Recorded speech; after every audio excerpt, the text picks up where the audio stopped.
હું વારંવાર એક વસ્તુ દરેક જગ્યાએ કહું છું કે આપણા માટે આપણા જીવનમાં અને બહેનોને જીવનમાં કોઈ વસ્તુ જે કમ્પ્લીટ પરિવર્તન લાવી દે, એકમાત્ર એવી વસ્તુ છે, આ છે education.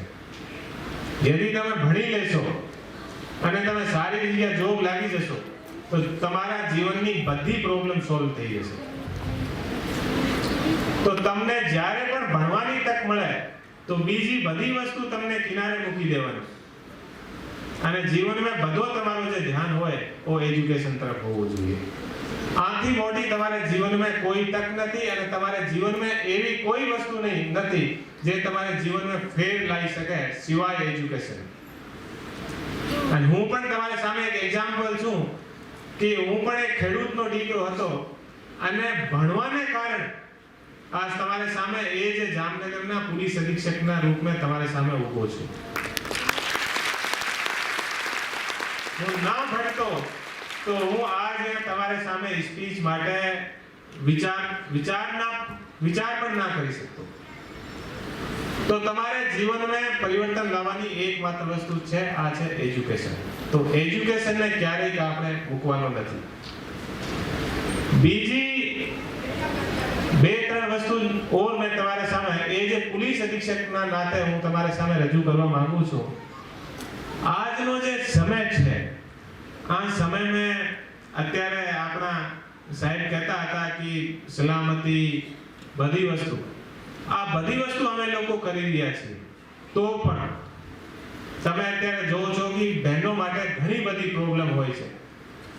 Cyber bullying, cyber fishing, જે નામ પણ આપણે ક્યારેક નથી સાંભળેલા, એવી પ્રોબ્લેમ હોય છે. બધી બહેનોને હું એક નમ્ર નિવેદન કરું છું, નમ્ર વિનંતી કરું છું, એક વસ્તુ જીવનમાં હંમેશા વિચારી લેવાનું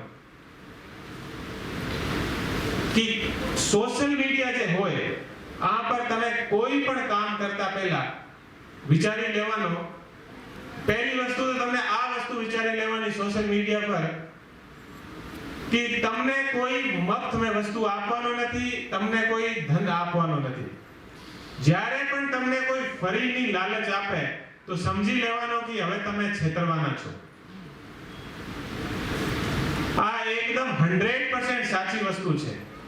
તમે જાણો છો ને કે પૈસા કોણ આપે? કોઈ આપે? આપણે એવું શું છે કે આપણે પાસે દિલ્હીથી આપણે કોઈ કહે કે હું તમને પૈસા આપી દઉં એટલા, તો બધા પૈસા માટે દોડે છે.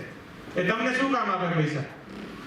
વિચારી લેવાનું કે તમને કોઈ ફરી વસ્તુની, સસ્તી વસ્તુની કોઈ પણ જાતની તમને લાલચ આપે તો માની લેવાનો કે હવે તમે છેતરાઈ જવાના છો. બીજી વસ્તુ કે સોશિયલ મીડિયા પર તમને કોઈ હેરાન કરે, પરેશાન કરે, હું જામનગર જિલ્લા પોલીસ અધિક્ષક નાતે તમને નિવેદન કરું છું કે તમને ક્યારેય ગભરાવાની જરૂર નથી. તમે કોઈ પણ મારા પોલીસ સ્ટેશન જઈ શકો.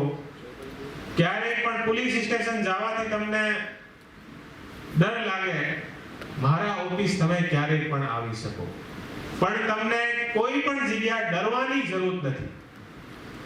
અને આજના સમયમાં હું ઘણી બધી વસ્તુ એવું જોઉં છું કે ઘણી બધી બહેનો જ્યારે મારી પાસે આવે છે એટલી હેરાન હોય છે, એટલી પરેશાન હોય છે, વર્ષ 2 વર્ષ સુધી ઘરવાળાને કહી નથી શકતી.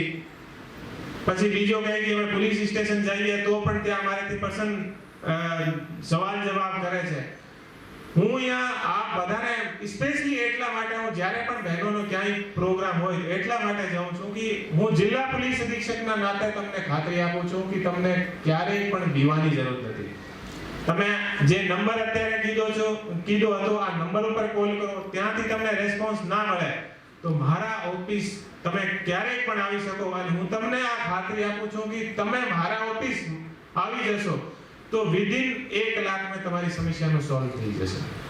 ચાહે કોઈ આરોપી હોય, ચાહે કોઈ અપરાધી હોય, ચાહે કોઈ પણ વસ્તુ હોય, અમારી પોલીસની ફર્સ્ટ પ્રાયોરિટી અમારી બહેનો હોય છે હંમેશા.